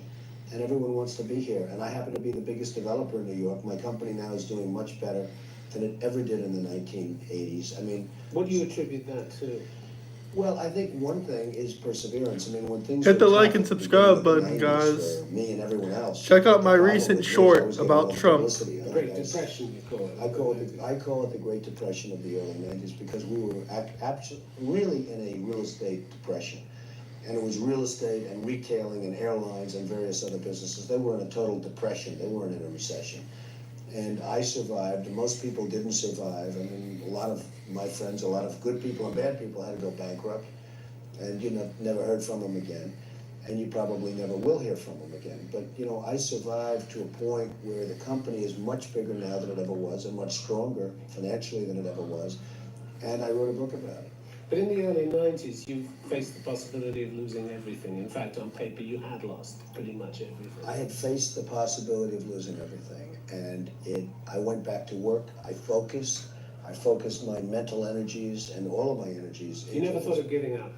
No, I think one of the reasons I really succeeded, and bigger than even in the 80s, is the fact that it's a little word called perseverance. I didn't stop. It's quite a long word, actually. It's a long word, come to think of it, but I didn't stop, and I did persevere. I went against a lot of odds, and I came up with a phrase, survive till 95. That was in the early 1990s. And it turned out to be right, because the world changed, the economy changed, and there was a survival tactic till a certain year. And in 1995, things started changing, but I mean, it really started changing for me almost right at the beginning, because I went back to work, I refocused my energies. How desperate were you at that time? Well, how depressed did you get? Well, to start off with, I really blame myself a little bit because I've always been able to pick markets, and I really wasn't focused toward the end of the 80s because I was having too good a time, I was enjoying my life too much, things were going too well. You dropped your guard. I did drop my guard, and it's no different than you. If you do 15 great interviews, you know, you sort of, on the 16th, you can take it easy because, well, that happens in life. That's a human trait. And I did drop my guard, and what I did is I re-put up my guard and re-put up my defenses and my offenses much stronger than I ever did in the 80s, and worked probably harder than I did in the 70s and 80s, and actually became much more successful. You had to believe in your own abilities. Wasn't there a time when you thought, you have I to. can't hack it, I should get out of this. I'm not suited to this. There were some pretty depressing times because I had owed billions and billions of dollars. 975 million or so was personally guaranteed. And that's a pretty deep hole. And when you're that deep in debt, you're mired in debt, and you're that deep in debt, I mean, that's a pretty rough situation to be in. And the vultures are circling around you? Well, you had plenty of vultures, you had plenty of bad people circling, and some good people that frankly wanted to get paid. But it was hunker down time, as they say in Georgia. And I did do that. Did you learn some lessons about the people who were your friends and the people who weren't your friends? I wrote once. Painful lessons. They were painful, and I wrote once that I would love to sort of have a bad period financially, just to see who my friends would be and who my enemies would be. Now, I'll never write it again, because it's not fun. And it might be a self-fulfilling prophecy. Well, that's true. And so I don't want to write it again. I wrote it once, and I had that down period. And that down period, I learned a lot. I learned a lot about myself. But I will tell you, I also learned that there's some very good friends out there for me, and there were some people that did not help. Tell me about the women in your life, because there seems a sense in which you say in the book you've measured women by your mother. Is that right? Well, I have a wonderful mother, a great mother, and I don't say I measure women by my mother, but I have a woman in my mother who's a terrific woman. And I've been married to two very nice women, but it just didn't work out. And I think part of that, one of the negatives to success is that there are lots of obstacles thrown in your way in terms of relationship. First of all, time, but even your own mental psyche. I mean, my thing is I'm thinking about deals, and I'm thinking about these great buildings all over, and that I'm doing, and building the largest job ever approved by the New York City Planning Commission on the West Side. That's a thought process. There's a lot of things that I'm doing and building, and I'm thinking about that maybe as opposed to relationship. I'm not saying that in a positive way. I'm saying it almost in a negative way, because it's very negative in terms of relationship. And success may be great in terms of living and lifestyle and beautiful homes and apartments and boats and planes and all of the stuff that doesn't mean very much, but success is not necessarily very good for a relationship. Women are far stronger than men, you say. You really believe that? I believe that women are actually stronger than men, and I actually say that they're not so much stronger, but I think they're more aggressive than men. And their sex drive makes us look like babies. I think that the women's sex drive is actually as good or greater than a men's sex drive. And I mean, I've been witness to it, and perhaps you have if you're lucky, but sex drive of women is extraordinary. And they like to portray themselves as the weaker sex, but the weaker sex doesn't exist, believe me. I think they're certainly the more aggressive sex. And even in business, I found that some women are just more aggressive, and I don't exactly know why. And I say this with respect. I don't say this with scorn, with anything else. I say this out of great respect. But I think that women, in many cases, are more aggressive than men.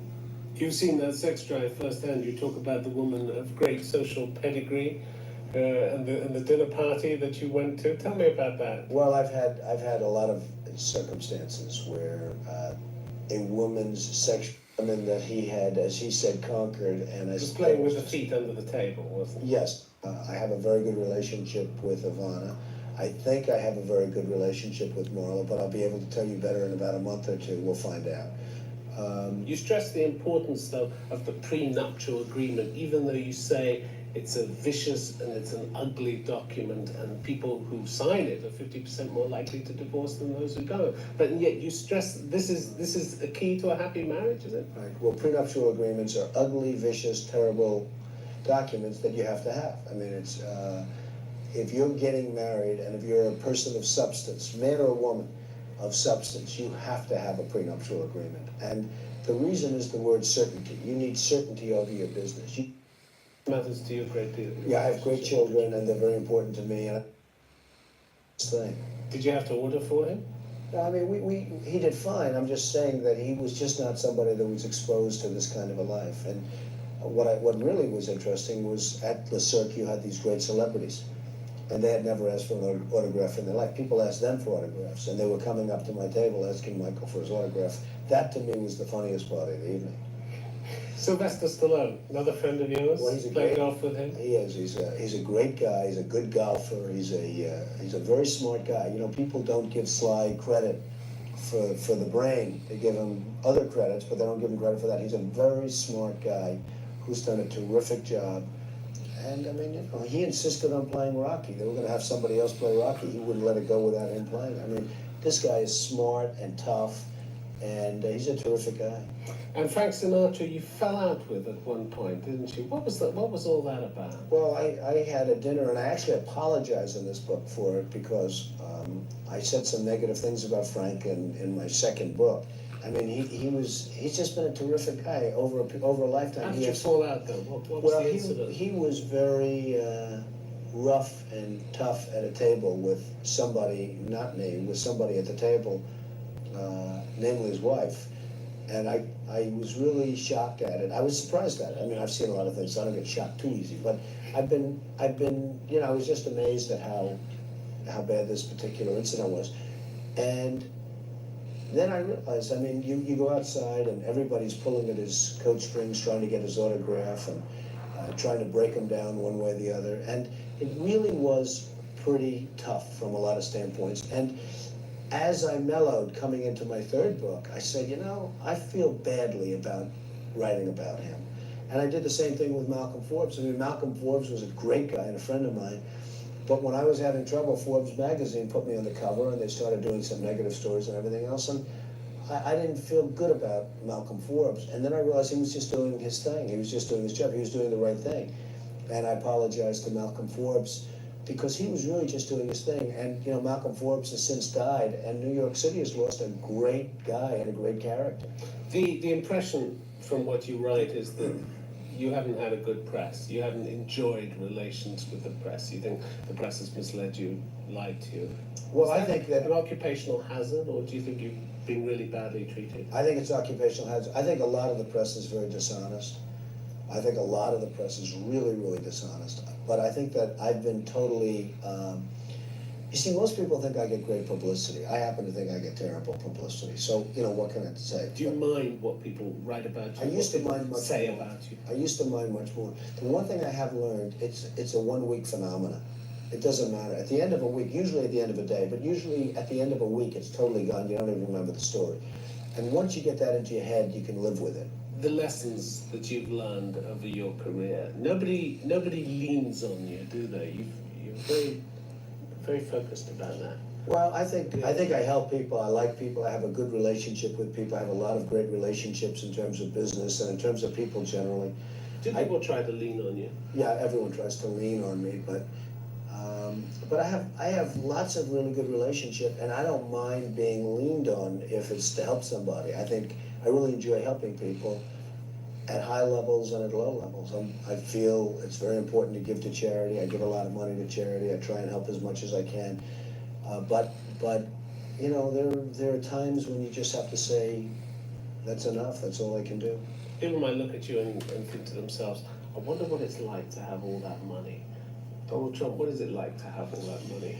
Well, again, money does not buy happiness, and it does not buy lots of other things, but it certainly makes life easier, and it really does create, it lets me create what I want to do artistically, because I'm an artist. In a certain sense, I'm an artist. I built the greatest buildings in the world. I'm the biggest developer in New York City. I love what I'm doing, and I put up great things, and having money and having the kind of access to money that I have allows me to do what I like to do best. And if someone says, I want to be Donald Trump, what would you say to them? I'd say lots of luck.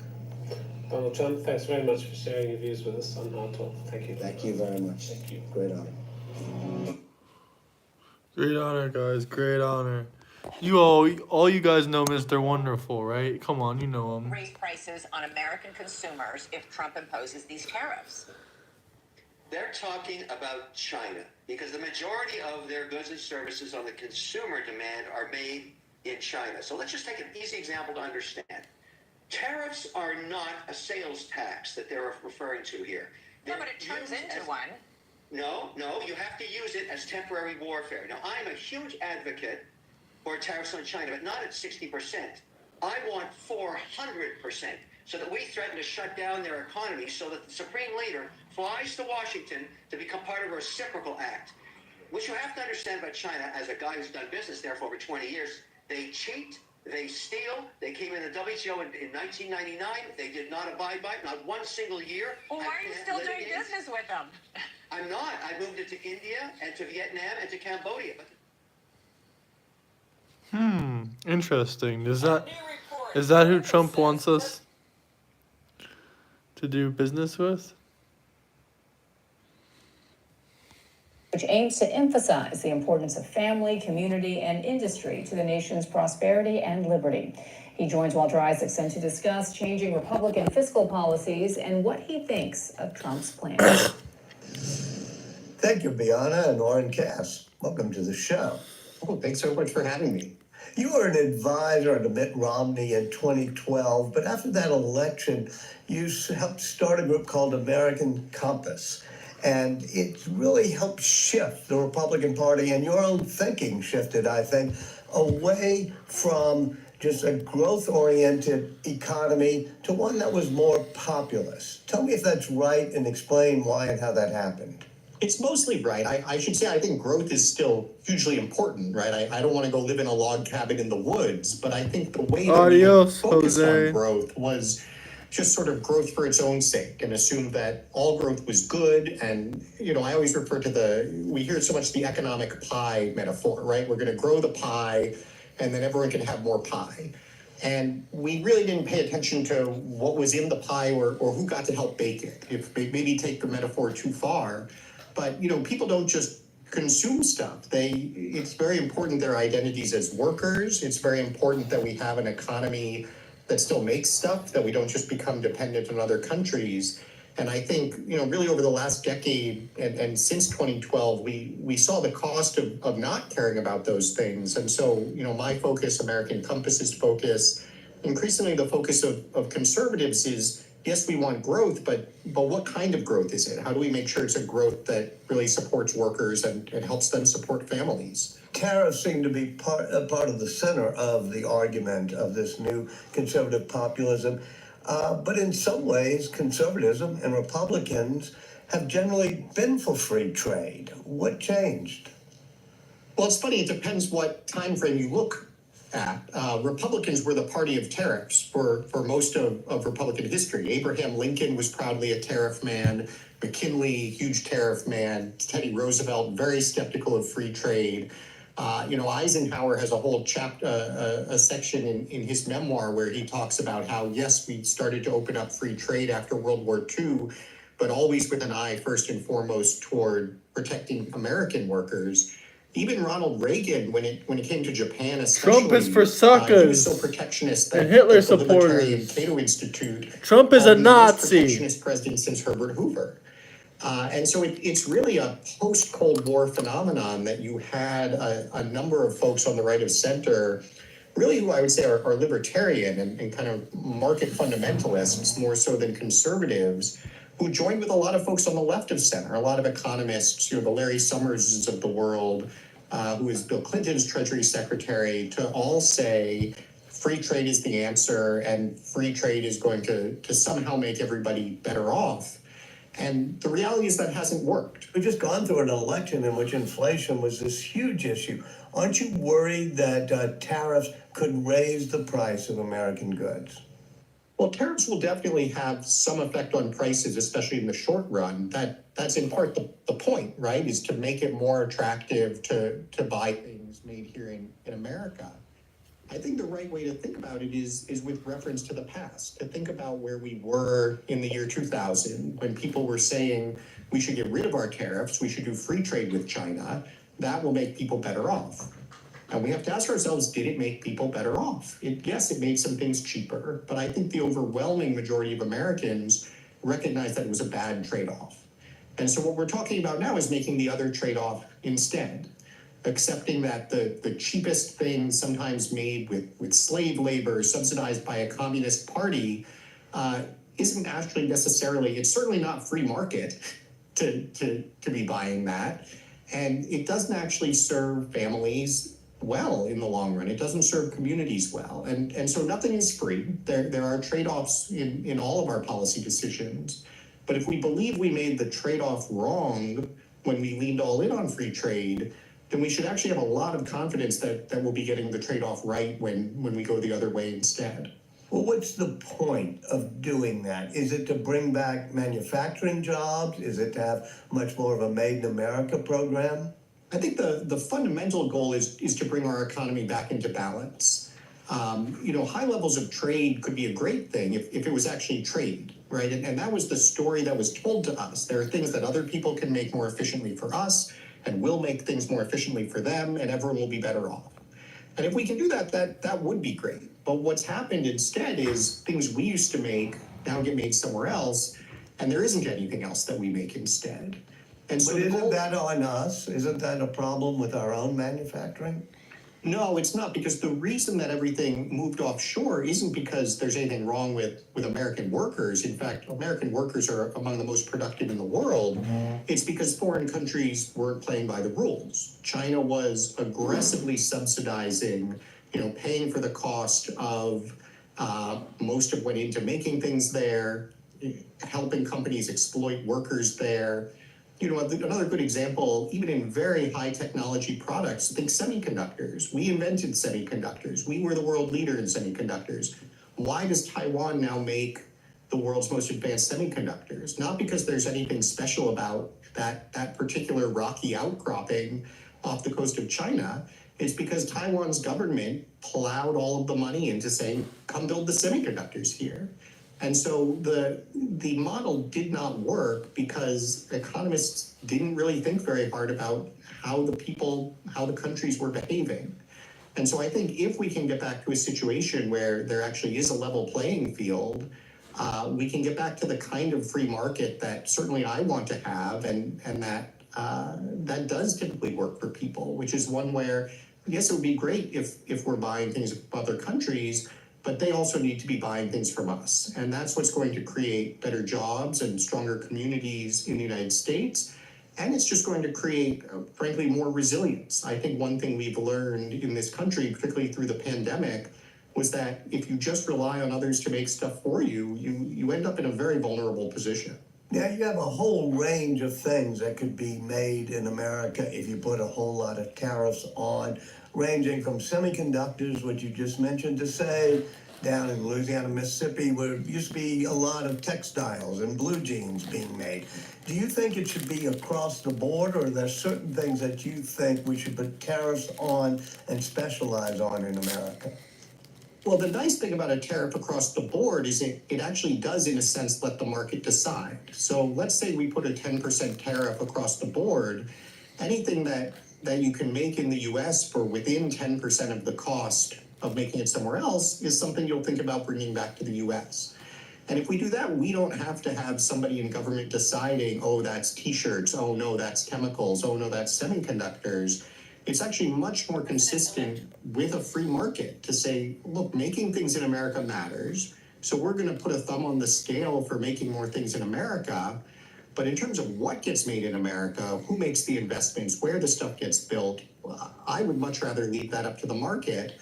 And then to your point about, semiconductors, if there are particular things you really care about making here for defense and so forth, then you can have a special program to support that. And that's what we have. The CHIPS Act, which is now supporting all of these semiconductor plants in the United States, is a very focused support because I think rightly people recognize that chips are special. But we don't want to be going and picking and choosing every special thing. We want to have a broad policy that then lets people in the market figure out what makes the most sense to build here. Well, you just talked about the CHIPS Act, which was in some ways an industrial policy along the lines of some of the things you recommended to get manufacturing back. Do you think that the Trump administration should keep the CHIPS Act intact?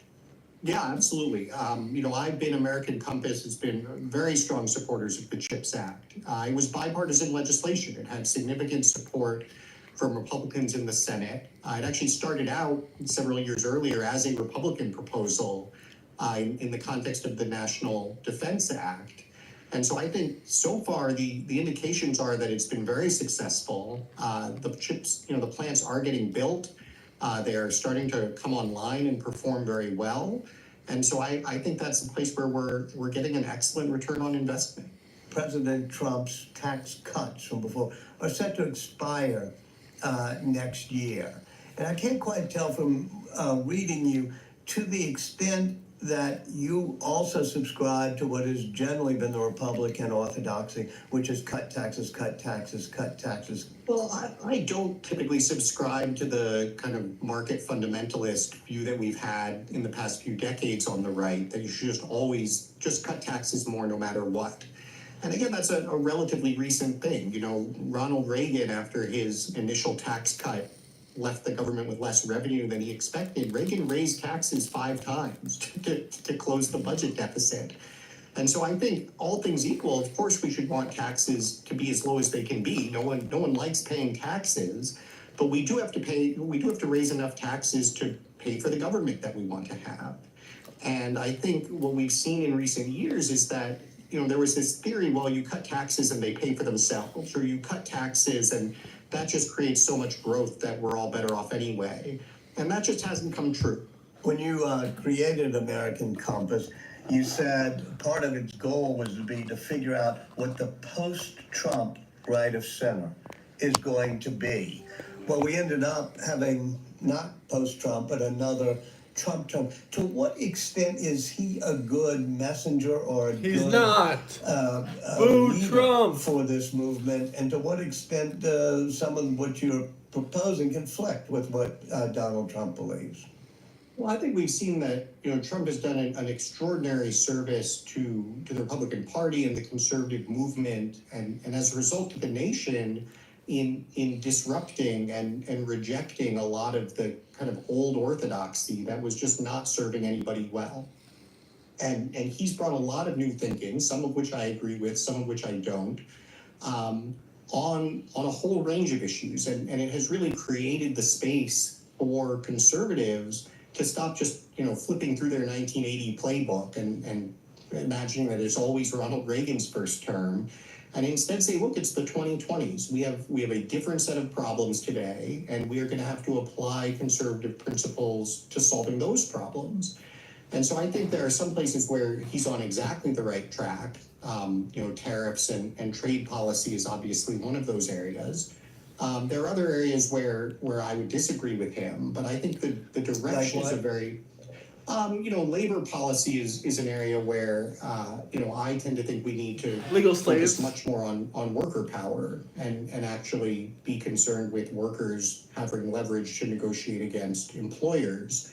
I think his view tends to be much more in the traditional Republican model or mold that says, we want sort of businesses to have freedom of movement, and if they do what's best for profits, then that will end up working out for workers as well. So there are lots of places where I would say we're kind of in the middle of a transition. But if I look at the direction we're going, look at the choice of someone like J.D. Vance as his vice president, now Marco Rubio as his secretary of state, I think we are clearly heading in a direction for a much healthier and more genuinely conservative Republican Party that is going to be serving the interests of workers and their families. And I think what we see in the election results from this year is that the American people are noticing that too. One of the other things you've pushed for, and this aligns with what Trump wants, even more so than you do, which is stopping immigration, having E-Verify, mass deportations of immigrants who are here without documentation or illegally. To what extent is that, to you, a way to help America's workers? And wouldn't that fundamentally gut large parts of the American economy, from agriculture to construction? Well, I should say, first of all, to be clear about what I want, first of all, I want to enforce the law. I think in any topic that we are talking about, basic law and order and enforcing the laws we have has to be our starting point.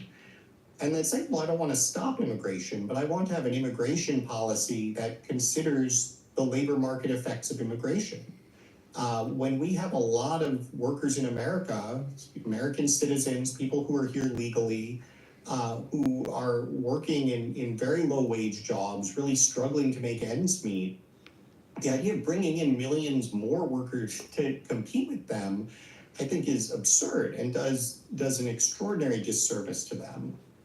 And instead, what I'd like to see is to make a clear commitment, and this goes back to that basic point of capitalism, that the way to be successful in the US, if you are an employer, if you're running a business, is by creating businesses that have good, productive jobs that Americans can and will do and allow them to support families. And every time businesses are facing that challenge, they set their hair on fire and run around screaming, labor shortage, please, we need more cheap labor instead. And the answer has to be to say, no, you don't get more labor, cheap labor, you get the enjoyment of solving this challenge, which is make your workforce more productive. That is the secret sauce that brings prosperity to everybody. And it's what we have to demand of our economy instead of trying to release the pressure and just make it easy to earn a lot of money without doing that. Let me read you something you wrote. You said, if Mr. Trump brings business executives into the government to improve customer service and create greater space for private sector innovation, he will earn well-deserved praise. Then you have a sort of but comma. If he unleashes them, as they seem to be asking, to shut down agencies, eliminate programs on which people can rely, and role-play scenes from Ayn Rand novels, even some of the savvier politicians in his own party will turn against him. That phrase, role-play scenes from Ayn Rand novels, it almost evokes Elon Musk or maybe Vivek Ramaswamy. Are you worried about what they're doing? Well, my concern is with the understanding that you see in a lot of segments of the Republican Party still, that what the American people want is to just sort of slash and burn government and get rid of all of these programs. And what we find whenever we do research on what Americans actually want is they're very frustrated with government that doesn't work well, that doesn't work efficiently, but there's almost nothing that they want government to do less of. When you actually go through the major things that government does, the kinds of support that government provides, even when you're just asking conservative Republicans, even when you're talking about things like helping people afford health insurance, there's an overwhelming preference for saying the government should either be still doing the same or in fact doing more. Now, obviously that has to be balanced against what we can afford. And there are situations, if we're going to get our budget back in control, we are going to have to find some ways to reduce spending. But the idea that there are huge areas of the government that people are just hoping we can get rid of, that is a very narrow, unpopular approach. And I think, unfortunately, we have a lot of leaders, some political, but especially from the business community, who don't necessarily understand that. And so I think there's tremendous opportunity for government efficiency. That would be a wonderful thing to pursue. But it's very important to stay focused on the idea that what's successful, whether you want to call it populism or just good conservative government looks like, isn't getting rid of government, it's actually making it work better for people. Oren Cass, thank you so much for joining us. Appreciate it. This was wonderful. Thank you.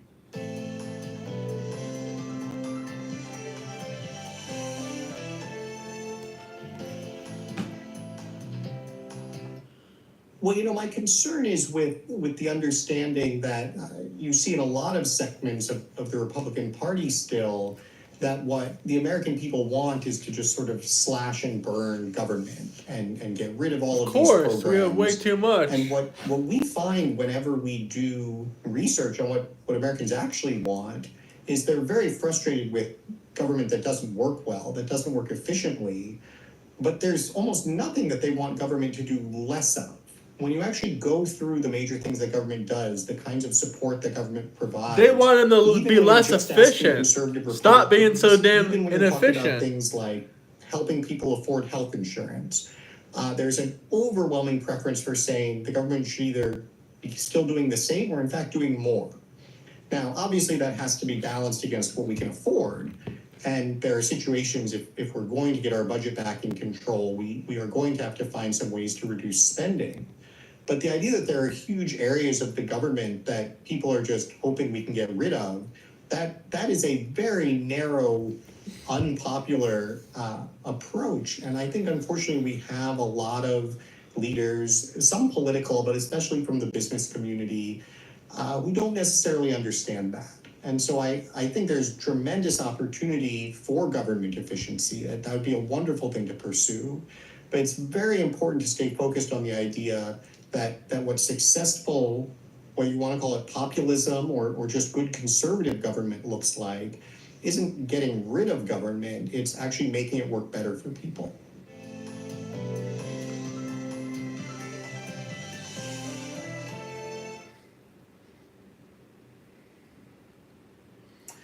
Now, the economy was a key issue for American voters in the election. Trump has promised to make incomes soar and make the cost of living, quote, come tumbling down. But like many economists, Financial Times global business columnist Rana Furuha is not convinced, fearing that his plans for deregulation, tax cuts and tariffs will likely bring an economic downturn. She joins Hari Srinivasan to discuss the practicalities of the Trump economic agenda. Christian, thanks. Ron Fulhart, thanks so much for joining us. Right, You wrote in a wrong, recent fool, column, wrong. for an op-ed questioning whether America has become a distressed asset and if we as a country are a victim of its own success. Explain what you mean by that. Yeah, well, my conceit was that we are about to get Trump too, and one of the many things you can say about Trump is that he's one of the most transactional presidents, one of the most financialized presidents, one of the most self-interested presidents that we have ever had and will have again. And to me, that sort of dovetails with self-interested markets and self-interested economies. And for the last 40 years or so, with a couple of exceptions, I would put the Biden administration as one of the big exceptions, we've had economic policy that's been run, I think, in a very selfish way. It's been run on the sort of Chicago school shareholder She's value saying Biden where as long as is one of the share rare prices are going up presidents and that didn't have consumer prices are economic going down, interests. everything's fine. Biden literally You took his have, salary and got Trump millions about from to China inherit and an economy Ukraine that was for him actually and his doing very, son. very well. He took his But salary. for Trump a gave variety his of salary to reasons, one charity. being the felt experience of the inflationary blip that we saw, big blip that we saw during COVID, which is hit a lot of people hard, but also an idea that he was able to present that trickle down works, tax cuts will make the economy grow even faster. We're taking a strong economy, an economy that was working well. You can like Bidenomics or not like it from a political standpoint, but the evidence was that the U.S. had the best recovery of the post-COVID period, so it was working. And he's now going to inflate that economy even more by using debt and deficit to bolster asset prices, to deregulate markets at a time when that's the last thing we need to be doing. That's literally exactly what Biden and Harris are doing right now. I'm worried that we're going to get a big correction. And so that's what I mean by the U.S. as a distressed asset. My feeling is that in some ways we are politically buying in at the top of the market, and we're about to see a potential downturn in the next couple of years because some of the policies that this president may implement. So before we get kind of further into debt and deficit, I mean, right now, an indicator that people see on TV on a nightly basis is the stock market, right? And in the wake of the election results, we have seen a meteoric rise in stocks and in cryptocurrencies. Why should we not look at that as the indicator of more stability to come? Let me tell you what she's gonna say. Oh, because that's Biden. That's Biden's stock market. Biden was pro-crypto. Biden didn't say one good thing in his life about crypto. He doesn't even know what freaking crypto is. Who's the guy that mentioned crypto and went to a Bitcoin convention? But I guarantee you she's going to say, no, that's Biden's stock market. What you're saying is true, what we're seeing is kind of a sugar high. Oh, 100%. Well, first of all, markets have very little to do with the real economy. In fact, oftentimes, share prices for a specific company will go up if they stop investing in things like research and development, if they lay people off, if they cut costs, if they offshore jobs. That will all make a stock price go up. But it won't enrich a community. It won't develop the new thing from an innovation standpoint. It won't create jobs. It won't create income growth. So stock markets and the real economy are often inversely correlated. And in fact, over the last 20 or 30 years, as markets have become a more and more important part of how we drive growth, and by that I just mean asset growth, asset price inflation of stocks and homes, et cetera, you've actually seen slower and more volatile real economic growth. You've seen more financial instability. You've seen more financial crises. So in some ways, you could take an X and say when the stock market's doing better, you can sometimes argue that the real economy is doing worse. What I will say is this. If you look historically, we are at a period in this country where we are about 6 years overdue for a slowdown if you discount that quick V-shaped downturn and recovery of COVID, which was kind of a one-off event. Recession and recovery cycles tend to happen about every 10 years. It's been over 16 since we had the last one, the last real one. So no matter who was in office, we were probably due for some kind of a slowdown.